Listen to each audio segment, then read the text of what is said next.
คนลาวเขาสิกลับมาจากต่างประเทศนั่นเขาเบื่อหน่ายในต่างประเทศนั่นเขาคิดฮอดพี่ฮอดน้องเขาคิดฮอดบ้านเกิดเมืองนอนเขาอยากกลับแต่เขากลับบ่ได้ย้อนระบอบผีปอบอันนี้เขากลับบ่ได้ย้อนบักคันไตและบักซ้อนไส้และบักท้องรุ่นนั่นแหละเขากลับบ่ได้3 บักนี่เอาไปตัดคอแล้วคนลาวกลับประเทศเหมือนเขาตัดคอฮิตเลอร์แล้วคนเยอรมันเมื่อเขาตัดคอบักโฮนิเกอร์แล้วคนเยอรมันรวมตัวกันเป็นหนึ่งเดียวกำแพงกั้นไว้ก็บ่อยู่ฝาหนาบ่หนาเป็นเม็ดขวานซับลงเฮาคนเราก็ซับลงกำแพงไม้ไผ่ซื่อๆจิตใจซื่อๆทฤษฎีซื่อๆซับมันลงบักแมวตัวใดบ่ดี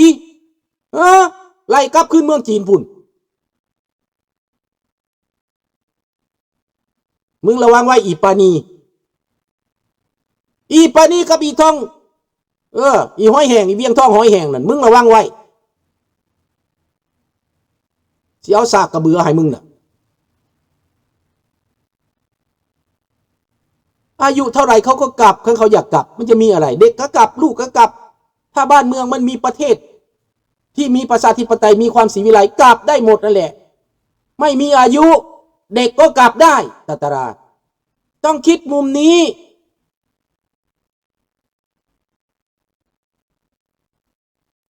เห็นบ่ล่ะ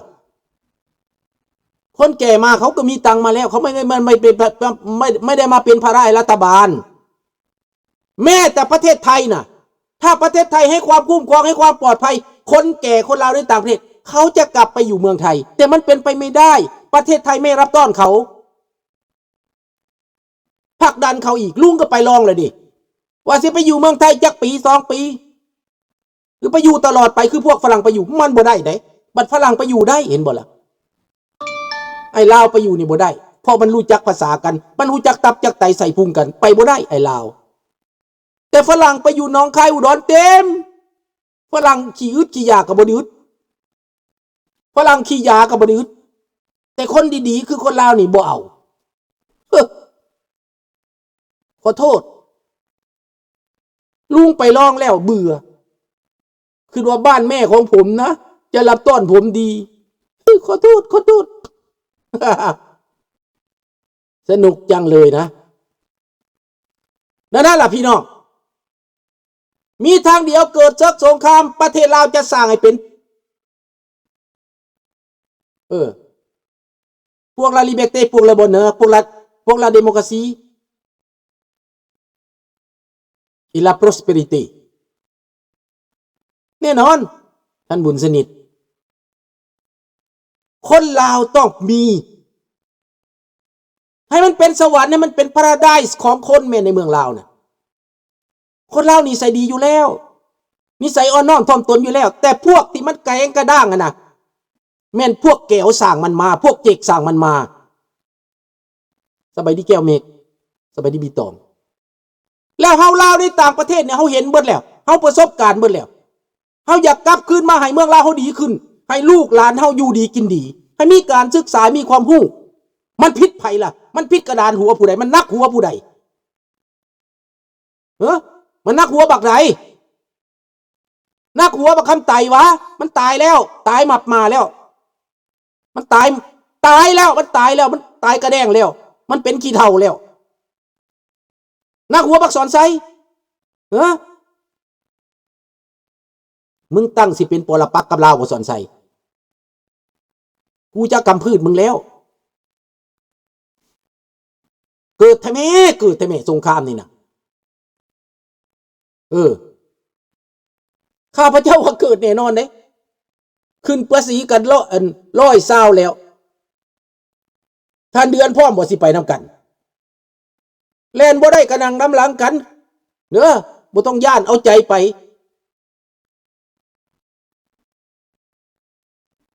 มีเชื่อเพื่อความอยู่เย็นเป็นสุขของพ่อแม่พี่น้องประชาชนคนลาวต้องสู้ลุงสู้เพื่อพวกเจ้านะเจ้ายังบ่อยากเอาวะโลกเขาสิเปลี่ยนแปลงไป ประเทศแคนาดานี่เขาก็บอกแล้วเมื่อใดประเทศลาวเป็นประชาธิปไตยเจ้าอยากได้หยังเจ้ามาสุนทราเจ้ามาเจ้าอยากได้ตำรวจไปฝึกเจ้าอยากได้ทหารเจ้าอยากได้การช่วยเหลือค่อยให้เจ้าแคนาดาเขาว่าไว้แล้วเขาโปรเมสไว้แล้วอันนี้นะข้าพเจ้าบ่กังวลส่วนประเทศอเมริกานั่นก็เอาลูกหลานอเมริกาไปสร้างประเทศลาวให้มันเป็นอเมริกา2ก็ได้นะท่านปะโกวซิสเปรเฮาต้องพร้อมกันบ้านพ่อบ้านแม่เฮานะบ้านฝังใส่แห่เพใส่บือน่ะพวกแลนการเมืองพวกแลนการทหารในอเมริกาสุนทราพร้อมเลยเด้อถามมาหลายครั้งข้าพเจ้าตอบว่าพร้อมทุกกรณีพี่น้อง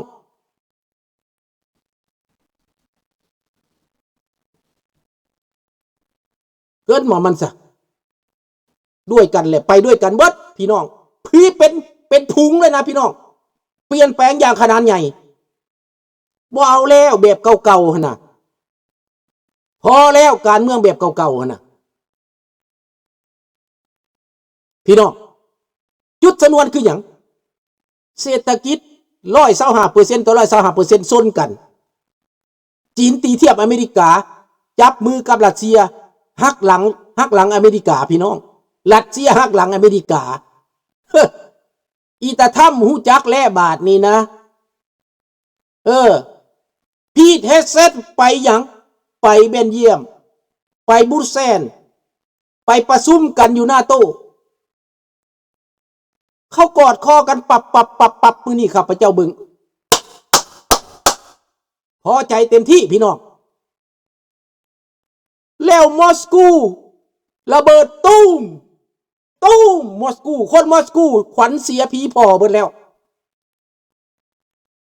ขวัญเสียผีพ่อเบิดแล้วคนรัสเซียนั่นน่ะเมื่อคืนนี่นะระเบิดตุ้มนั่นตุ้มนี่โรงงานต่างๆขนาดว่ายูเครนบ่ทันได้ยิงใส่ประชาชนได้เตือนประชาชนรัสเซียว่าอยากเฮ็ดสงครามบ่เจ้ามักหลายบ่สงครามค่อยนี่ยอมเซ็นเจรจาตกลงเบิดแล้วยุติบ่มีเงื่อนไขยูเครนบ่มีเงื่อนไขแม้นตั้งแต่แห่หายากก็มอบให้แม้ตั้งแต่เงื่อนไขใดก็มอบให้เบิดขึ้นอยู่กับอเมริกาแต่รัสเซียต้องปลดอาวุธเซเลนสกี้ต้องให้เซเลนสกี้ออกไปต้องปลดทหารรัฐยูเครนบ่ให้มีต้องเอาคนของบักโปตีนมาปกครองนี่มันบ่ยากดอกท่านบุญเรื่องให้ประเทศลาวโปรสเปร์มันง่ายที่สุดให้คนลาวมีเสรีภาพในการเขียนการขีดการเขียนการฮู้การปฏิบัติการลงทุนคนลาวมีสิทธิ์เอาสิทธิให้คนลาวจบเจริญปันอย่างคนลาวปรับตัวได้ไวมาจากบ้านนอกบ้านนามาอยู่อเมริกาตั้งแต่กี้บ่มีหยังมีส่งค่าคิงเครือค่าคิงมา2 ปีต่อมามีรถมีรางมีบ้านมีเฮือนมีหยังกว่าอเมริกาอีกคนลาวไปอยู่ใส่เจริญบ่อนนั้นคนลาวขยันเด้อโรงงานใดคันคนลาวไปเฮ็ดอเมริกามาให้เป็นหัวหน้าภาษาพอสิโบสิใบเขาก็ยังให้เป็นหัวหน้าสบายดีมุดสบายดีนานคนลาวน่ะนะไปจากส่งค่าคิงเสือค่าคิงพวกเจ้าคิดบ่มาอยู่ศูนย์บ่มีหยังแม้แต่ถ้วยแต่บ่วงก็บ่มีบัดมาฮอดต่างประเทศเขายืนยัดอยู่ได้สมมุติว่าเขาประกาศ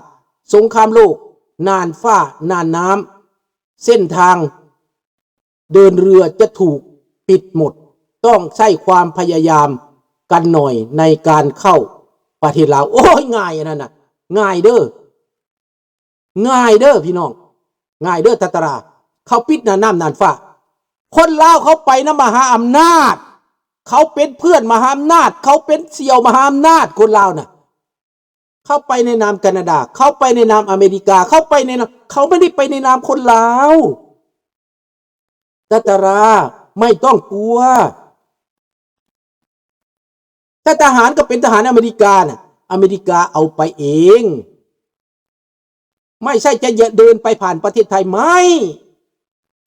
ไทยประเทศไทยไม่ให้ผ่านก็ไม่เป็นไรอเมริกาเขาไปได้แน่นอนเขามีทางไปเข้าใจระบบไม่ต้องห่วงนะแต่ถ้าประเทศไทยให้ไปก็ยิ่งดีแต่คนไทยในประเทศคนลาวในประเทศไทยไม่ต้องห่วงอันนั้นก็ได้พอดบอกย่ามไปเขาหู้จักทางไปดอกข้ามสิใดก็ได้ผมข้ามประเทศไทยผมก็เอาธงยางลอยน้ำไปได้เอาเรือไปได้ปลอมปลแหลมข้ามไปแล้วฮอดแล้วยามแรกนั้นยางข้ามเลยเข้าใจเลยบอกมันง่ายเนี่ยพี่น้องคนไทยคนลาวเขาไปหากันง่ายคนอีสานแห้งง่ายแห้งง่ายชวนกันไปโลดจูงแขนกันไปโลดพี่น้องเขาเป็นพี่น้องกันเด้อเขาเป็นลาวคือกันเด้อว่าภาษาลาวกินปลาแดกน้ำกันเด้อไปโลดผู้เจ้าบ่ต้องคัดกันอีกมันสิยากหยังไปน้ำกันเลยไม่ต้องห่วงอันนี้นะแต่สิคิดว่าผู้ใดสิไปกีดกันได้อเมริกาเสียอย่างกันแต่แม่จะอยากกันอเมริกาเสียอย่างเขาไปเปิดทางให้เบิดแล้วไปดูสิแผนการเขา20 ปีข้างหน้าเขาบอก20 ปีเดี๋ยวนี้ฮอดแล้วมาฮอดเวลาแล้วจากจีนเจ้าจากเฮ็ดก็เฮ็ดมาถึงภาษี125%ต่อ125แล้วเอากัน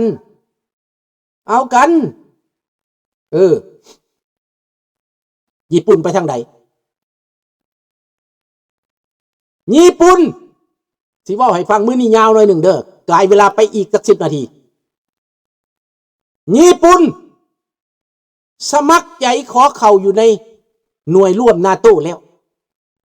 เกาหลีใต้ก็เข้าแล้วแปลว่าอย่างพี่น้องและเขาจับมือกันเบิดแล้วสงครามเกิดขึ้นนี่อเมริกายุโรปรวมตัวกันเบิดพี่น้องเขาทำท่าว่าพิษกันแต่จริงๆแล้วเขารวมตัวกันเบิด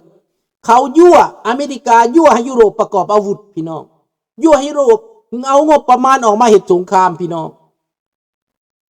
เขายั่วล่อให้รัสเซียตกเหวพี่น้อง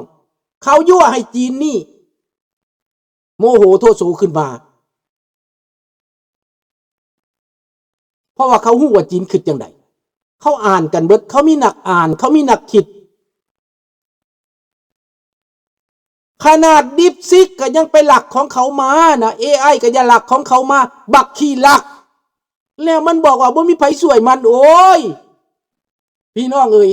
โปรแกรมต่างๆนะข้าพเจ้าถามลูกข้าพเจ้ามันหลักเอาของเขามาหลักเอาของเขาไปแล้วไปผลิตเพิ่มได้น้อยหนึ่งก็มาสมเทียบว่าจ่ายราคาถูกไปหลักเอาของเขาวินโดว์มูนี่แมนเบิดเป็นหลักของเขาเห็นบ่ล่ะบักอีลอนมัสก์ไปสร้างให้ประเทศจีนเฮ็ดรถไฟฟ้าไปสร้างเทสลาไปสร้างระบบไปให้เขาเฮียนแบบแล้วมันว่าสิบ่ได้เฮ็ดมาจากไสวะก็เบิ่งแหละพวกเจ้าเบิ่งเอาแหละโลวันฟังเด้อมีกำลังใจไปหน่อยนะถ้ามันเกิดจะทำอะไรไม่ต้องทำอะไรรอโอกาสเว้าเบิดบ่ได้ดอกเว้าซ้ำนี่ก็พอแล้วติบ่รอโอกาสมันบ่แม่นคนลาวเฮาสิเอาเงินมาจ้างกันปุละ5และ10แล้วสิเกิดโนเงินเป็นมหาศาลมหาอำนาจเขาสั่งอาวุธครบมือเครื่องไม้เครื่องมือครบมือ